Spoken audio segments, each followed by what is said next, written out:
Om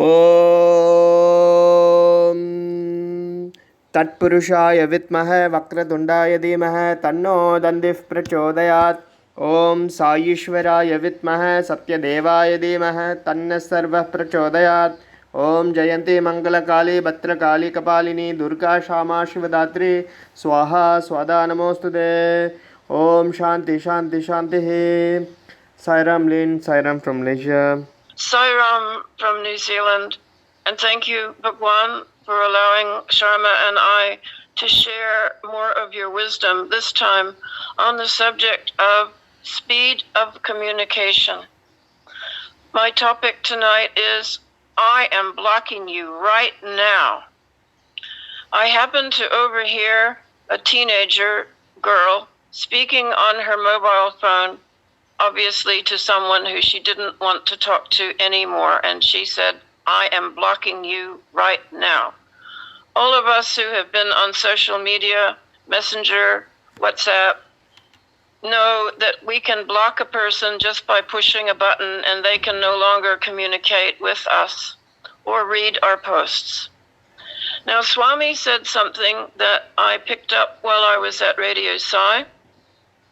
He said, speed of communication equals decline in human values. So the faster your communication is, the more the human values decline. Let's look at this. I found this very interesting because in those days, Swami did not allow his students to have cell phones, nor computers or laptops. They were only allowed computers in the classroom for learning what they had to learn on computer IT work. But there was no access to social media. There was a good reason for this. Swami was shielding those boys from the vagaries of speed of communication, because speed of communication is what has caused a decline in truth, righteousness, peace, love, and non-violence. Look at the emergence of what are called trolls on social media. These are unseen faces, or they may even be bots that spread bad news, that ridicule and harangue people who are on social media. They do nothing but cause upset. Look at the number of scams and incorrect types of advertising that trap unwitting people into parting with their hard-earned cash and money. I'm not saying that all of it is bad. Obviously, there are some many, many good points to speed of communication. Were it not for that, we would not have internet. We would not be able to access broadcasts of bhajans and discourses and talks from devotees around the world or other uplifting sites. But it is like a two-edged sword, one side for the good, the other side for the bad. And it's something to do with the speed of the communication. Before there was internet, what did we do?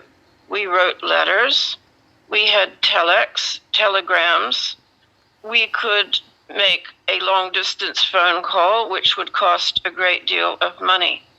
Nowadays, we have WhatsApp, which is free, we have Signal and Messenger, we can have audio, we can have video. I know of girls who broke off their engagement to their fiancés over email.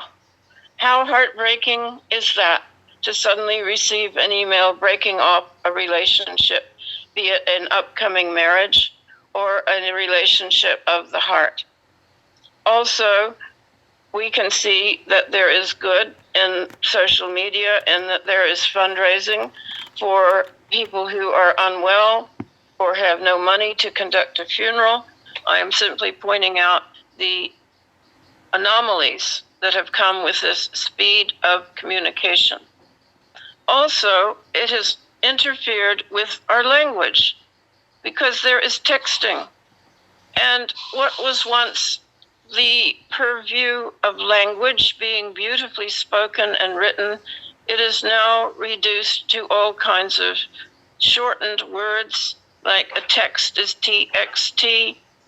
A thumbs up or a thumbs down means a feeling, and you don't have to go into any depth. It is simply a mark on the page as to how you feel about something. It doesn't completely express the depth of the feeling in your heart.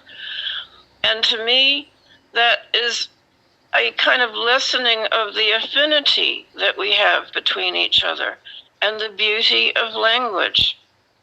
In fact, one of the West-known authors I work with in New Zealand, the late Dorothy Butler, decried this. And she said, Lynn, language is so, so beautiful. And look what is happening to it on the internet. Beautiful thoughts and speeches are reduced to a few sound bites, and there is no longer the celebration so much of language. I said to her, Dorothy, well, what books are you now reading to your grandchildren? She said, I am only reading Shakespeare and Charles Dickens. Now that is language. She was a wonderful soul, and her remarks on language and communication still burn within me brightly. Let's keep this in mind when we are messaging on social media. Is it affecting our human values? Are we telling the truth? Is what we are messaging the right thing to do?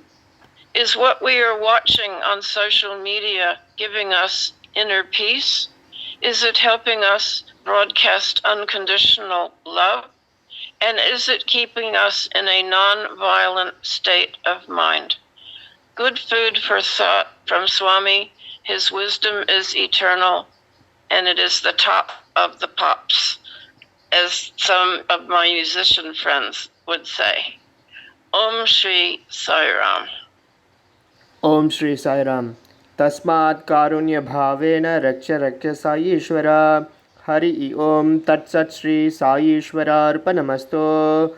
Om Shanti Shanti Shanti.